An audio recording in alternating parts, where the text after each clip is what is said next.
आपण सर्वसामान्य लोकांना दुसऱ्यांकडूनच अपेक्षा असते किंवा समोरचा कसा मोठा होतो, मी कसा नाही, हा जळकुटपणा आपल्यामध्ये खूप आहे.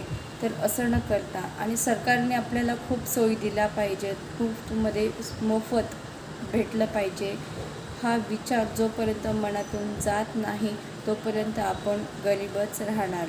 आपल्या गरजा आपण स्वतः पूर्ण करू शकतो, त्यासाठी पैशाचं योग्य नियोजन लावणं हे आपल्याला माहीत नाही.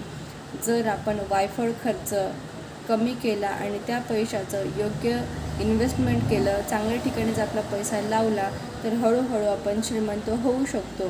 हे सगळ्यांना माहीत आहे, पण सगळे काय करतात, जास्त करून खर्च भागवण्याचं बघतात आणि उरलेलं इन्व्हेस्टमेंट. तर खर्च भागून उरतं काय, काहीच नाही. म्हणून आपण गरीब आणि श्रीमंत होत जातो.